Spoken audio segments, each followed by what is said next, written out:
Hello, welcome. Rachel Clare, the BoulderPsychic.com. So happy to be joining with you today.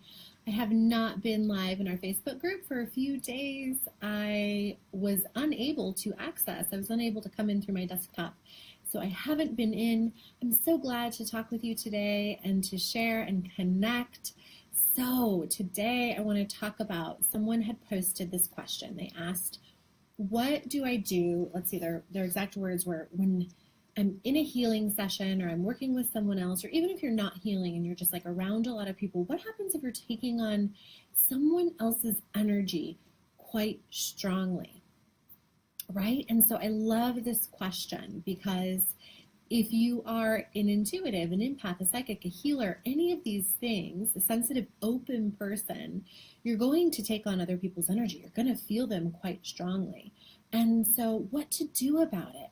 And I love this topic because basically this is what I do all day long. This is what I teach all day long. Fundamentally, psychic skills are about learning to work with our energy, enhance our soul vibration coming through our body, and really just have our own space where we're senior in our space, right? Because we can't really function from our perfect like homeostasis and wellness and balance if we're constantly taking on the energy of others. So let's dive into this. What can we do as healers and psychics, intuitives, counselors, coaches, teachers, whatever your methodology for bringing healing light to the world, what can you do if you're starting to pick up on other people's energy? So the first thing I always say to people, I'm like a broken record. I'm sorry if you've heard me say this over and over again, but I have grounding meditations, guided meditations for running energy, grounding out the energy. That's always my first thing to say. So get my toolbox and do that there.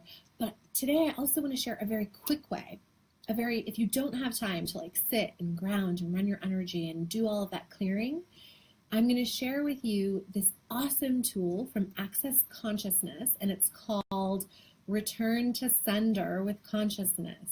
And so this tool is so great because if you start to realize that you're taking on someone else's energy, all you have to do is be like, who does this belong to?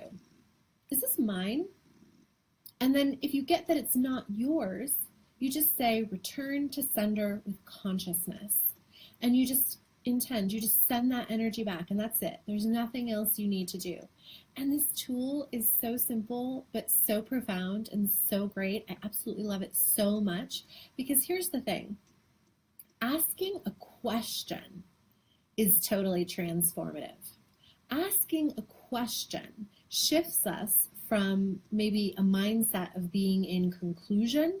Like if we start to be like, oh, I'm feeling so heavy, or I'm taking on someone else's energy, or, oh, this just doesn't feel like me, or this just doesn't feel right, we're starting to get into like a negative thinking, right? Or we're starting to get into a conclusion about how we're feeling. So shifting to asking a question in and of itself is a generative thing to do.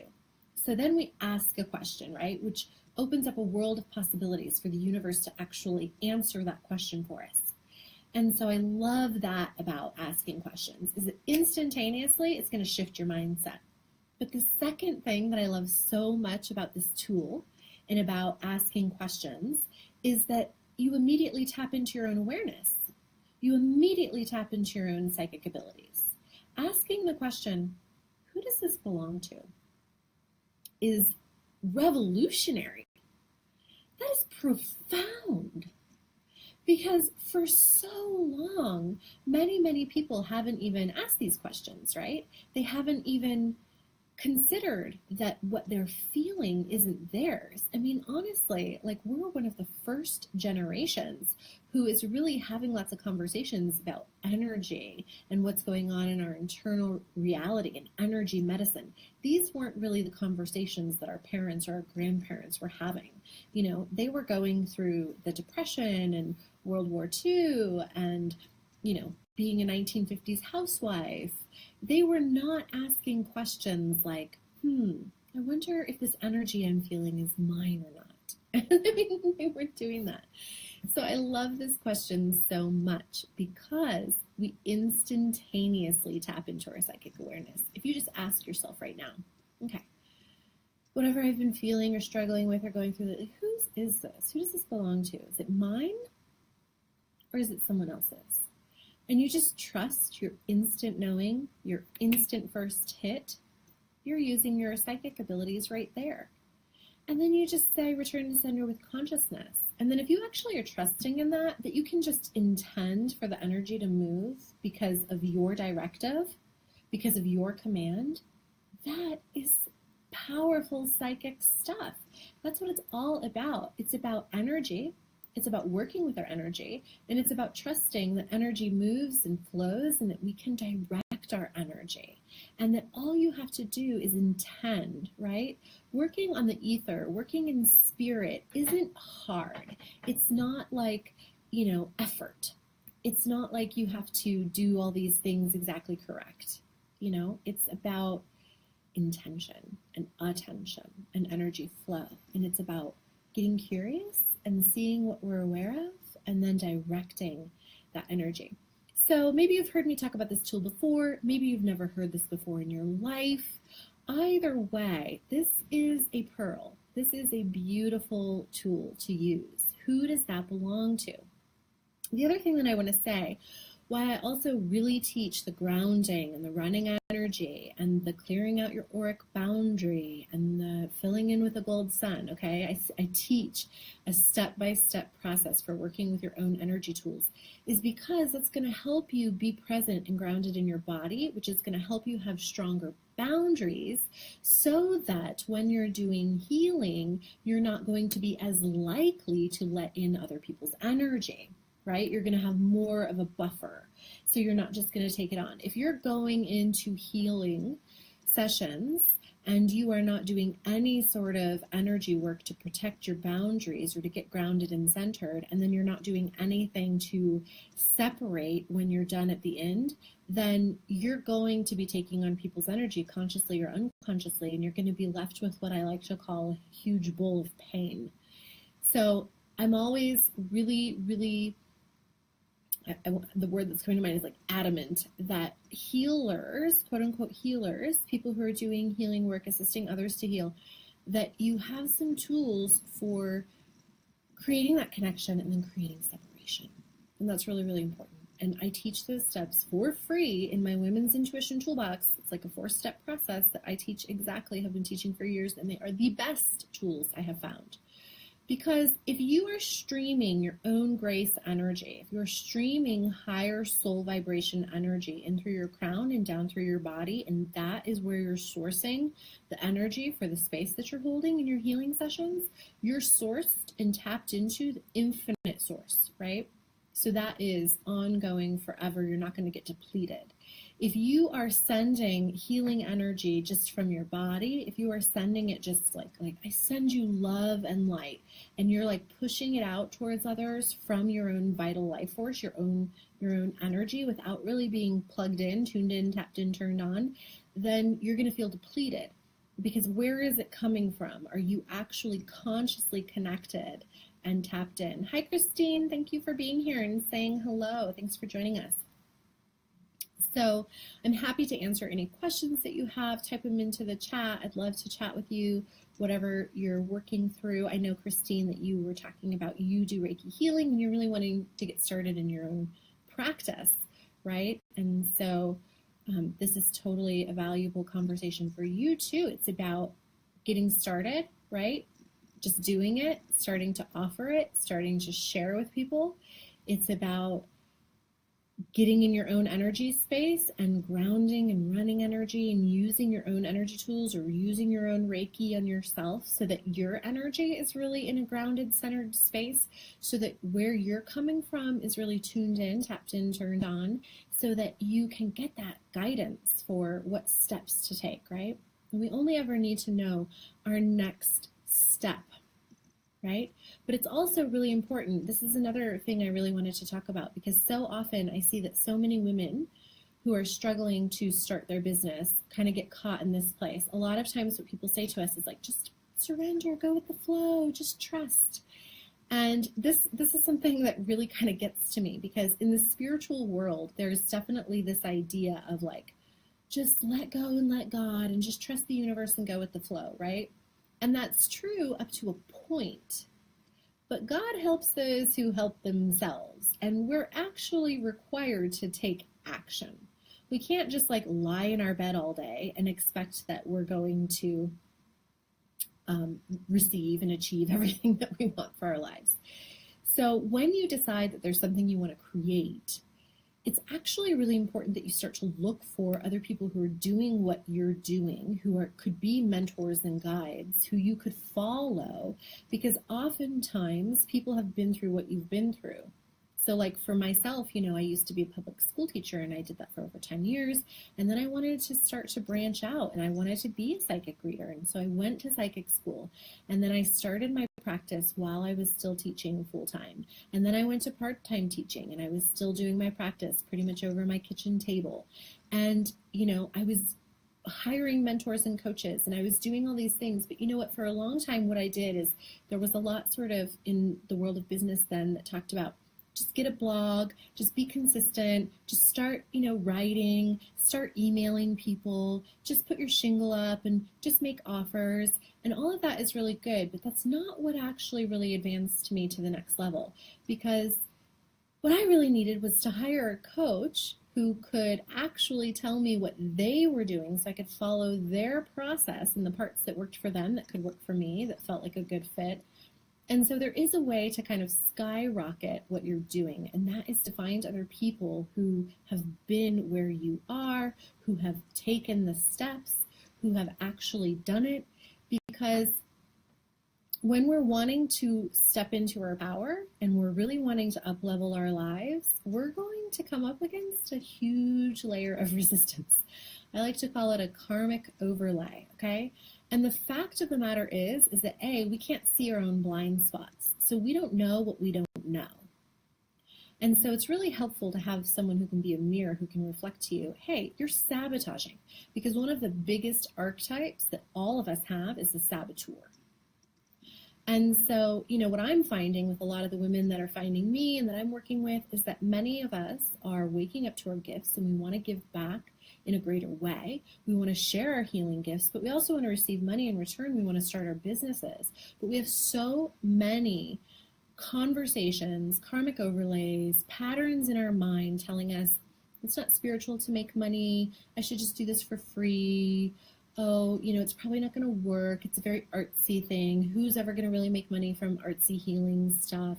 I should probably just stay in my job. I should probably just save a lot of money. I should probably just keep working. It's probably not, we have all these things that we're up against. So it can be really super helpful to have energetic practices, support practices, someone who has been there, done that, who can show you that those are your saboteur conversations. That's what's blocking you in the way. And someone who can help you go beyond that, because we're really ready to take more risks and to really reveal more of ourselves and to really step more into our power. And I can tell you, it's one of the most provoking, challenging things, right? So sometimes it's as simple as just like, just decide that you're just going to be a psychic, or just decide that you're going to do Reiki and hang up your shingle. And that is the first step you have to take. You do have to decide, and you do have to hang up your shingle, whatever that looks like for you. But there's more to it than that. So if you're really wanting to get there, like you're truly committed and you're ready for those next steps, then I think it's super important and vital to make sure that you find people who can help guide your way. So if you're joining us, let me know that you're here. Say hello, leave a comment, because I can't see you unless you say hello or like something. And if you have any questions, I'm also here just to talk about how are you, what is going on, what is in your world, what would you like support with? Do you have any questions? I'm happy to answer. And we've been talking about today, who does that belong to? So when you start to feel like, I feel off, a quick energy tool for removing other people's energy from your space is to say, who does that belong to? And then return to center with consciousness. And it's as easy as that. We're also talking about the step before that that's more preventative, so that you don't take on as much energy from other people, is to run your energy, is what I teach. You ground and you run your energy, and you set your auric boundary. Super powerful way to begin to work with your own energy, so that you are so that your energy is senior in your space, so that more of your soul is flowing through your chakras, so that you are more tuned in, tapped in, turned on to your own purpose and your healing powers and abilities, and so that you're not going to take on so much energy from other people. Because it's super easy, especially empathic people, we just touch someone and there you go. You're going to take on their energy. So I feel like I'm always saying the same thing, but, I was actually lying in bed last night thinking, I give away this toolbox and maybe I just shouldn't, because these are powerful tools that I learned in psychic school. We can pass down through the generations for years and years. Powerful tools for psychic healers to use. And the final thought that's coming to me to talk about today is just that when we're healing, we're never healing someone else. What we do as healers, in my opinion, is we heal ourselves. Healer, heal thyself. And then you become this space for healing and contribution for others. And then you're the invitation for them to step into their own healing. So you can offer tools, you can offer support, you can offer energy, you can offer space, but we're never healing another. We're only able to heal ourselves and then offer a healing space for another to step into their own healing. So remember what you're doing. It's not like you have to figure out some way to heal another. It's not effort. It's not making anything happen. It's being an invitation. It's being a contribution. It's being the energy, space, and consciousness. So you went to see your mentor, Christine, and she said, get out there. You got cards printed, but you're afraid of stepping on others' toes. Okay, so if you're still with us, there's a couple things I want to say about that. Because first of all, oh my gosh, I can't tell you how many cards I've gotten printed, okay? And I get it, like that seems like a first step, but getting cards printed, I just want to share that I've had so many different cards printed and all that, and that has never been the thing that's made the difference. So it's a good first step. You're at least starting to be like, okay, I have this business. But what I'm more curious about is, what do you mean you're afraid of stepping on other people's toes? Can you tell me more about what that means? Whose toes are you stepping on? Like where you live, in your community? Like where do you want to be doing your healing work? Because I think that's another thing that people need to decide. You've got to figure out, do you want to be a healer in your town? Do you want to be a healer online? Like what is the work that you're doing and where are you intending to do it? And there is no such thing as stepping on another person's toes. Like it doesn't exist. So that's a self-made lie that's keeping you limited. How could you possibly be stepping on someone's toes if you're coming into your own power? How could sharing love and light be stepping on another person's toes? How could being in your own power, being fully alive and awake and aware and offering your gifts, how could that be stepping on other people's toes? So I'd love, love, love to hear more about what that really is for you, because I have a sense that it's deeper, it's something else. And I think that's sort of the surface conscious excuse that you're telling yourself to stay blocked and to stay stopped. And we've got to be vigilant with whatever comes up that stops us. So right now, your flavor of getting stopped is, I'm going to step on other people's toes. Okay, where I live, there are other healers, and I don't know how they would take it. That's not your business. It doesn't matter how they would take it. It has nothing to do with you. You don't need to be worried about their perception. This is the thing that everybody's got to get. As long as you are trying to manage other people's perception of you, you will never be in your power. You will never make it as the healer or contribution you want to be in the world, and you will never have money. Period. End of story. That's the way that I see it. I hate to be so point blank and harsh. Well, I want to be as clear as I can. Your management of other people's perception of you is going to block you and limit you in every way. So everywhere that you are holding on to the lie that somehow stepping into your power is going to take away from someone else, as if money, resources, love, light, Reiki, energy, healing were limited and there's only a pie and you're only allotted your percentage or your fraction of the pie, and other people aren't going to like it. A true healer is going to want others to awaken to their own healing abilities. because the whole point and purpose is to have all of us awaken, be more aware and conscious, so that we can rise up what's happening on this planet.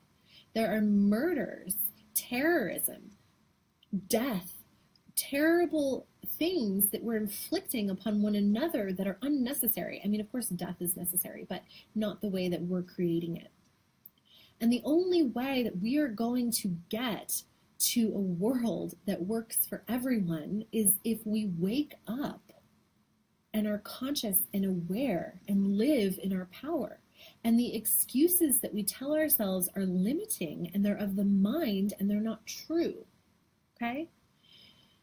So I love it. I think it was Elizabeth Gilbert in her book, Big Magic, which I highly recommend. It's a great book. She talks about that you get to contribute your 2 cents. You get to throw your creative perspective on the pyre, you know. Everybody gets to contribute their 2 cents. Just because a whole bunch of other people are doing it, or a whole bunch of other people have done it, or a whole bunch of other people have taught it, or a whole bunch of other people have written a book about it, doesn't mean that you don't get to contribute your flavor. You get to. And as long as you are making up stories, and I want you to ask yourself, who does that belong to, Christine? Is that yours? Is that story called I'll step on other people's toes, or I'm afraid of how other people will react? Who does that belong to? Is that yours? Or is that someone else's? Is that a conversation from your parents or your family that you inherited? Let's return that to sender with consciousness. And let's clear it. So anywhere and everywhere that you are actually blocking yourself from being in your greatness, from showing up in your power and contributing the light and love that you have to contribute to the world, everywhere that you are blocking that, would you be willing to uncreate and destroy that times a godzillion? And if so, good, bad, right, wrong, pod, poc, all 9 shorts, boys and beyonds. Funny clearing statement from Access Consciousness. You can look it up. But it gets around the conscious mind to get to the energy of all the points of creation and points of destruction and everything in between, where you made up that story called everyone else but not me. And let's uncreate and destroy that, because it's not true. And how does that feel? Is it light or heavy? When you tell yourself, okay, so you know, Christine, you've got to make a choice. If you're always afraid of upsetting other people, then you've got to make a conscious choice to work on that and let that go, or you're not going to be able to change your life. So fear, we all have it, but it's just going to keep blocking you, and you have to take action anyway. You have to take action in the face of fear. That's courage. And this isn't for the faint heart. This isn't for the light of heart. Well, it is for lighthearted, but you know what I mean. This is for people, the healing path, the path of the mystic, the path of the healer, the path of transformation is for courageous people. So you've got to decide, are you courageous or not? Are you going to live by your limiting beliefs or not? It's okay to have fear. Can you take action and be courageous in the face of fear? That's what matters. So take action even though you're afraid. Upsetting other people, again, I'm going to say it again, I've said it already in this video. Other people's perception of you is none of your business. How they respond to you has nothing to do with you. It's none of your business. Okay? And your management of other people's perception of you is only going to block you from having money and having the life that you desire. So it's about a choice. It's just a choice. It's just a choice. And in the end, you've just got to choose what's light or heavy. And which is lighter for you? To stand in your power, to share your Reiki, to start putting yourself out there, to offer Reiki to people. Is that light? Or is being in fear and afraid of upsetting people and you might step on their toes, is that light? Because if that's heavy, which I think it is, then that's the lie. And that's the lie that's keeping you limited and keeping you in the dark. Okay? So I hear you, I have compassion, I feel your fear, I get it, it's normal, and what are you going to do? It's just a choice, and take action, and I highly recommend that you be courageous, and that you choose what is light for you, and that you start to get curious about who does that belong to? Is that yours? That whole story I'm always afraid of upsetting people. I've done lots of healing for friends. They come all the time and it's amazing, but I don't want to give that to people really because then I'll be stepping on toes. So I just think I should stay in the blender of my own mind, right? No. Cancel, clear, delete through all time, dimension, space, and realities. Pod Poc. Take action. Very good, Christine. Thank you for being vulnerable and for sharing with us. I really appreciate that. That is courage. That is action in the face of fear. So thank you so much. And anyone who watches this in the future, if you have any questions, comments, concerns, please post them here. I always check back. I'm signing off for today, but thank you so much. So much love to you in always, all directions. Namaste.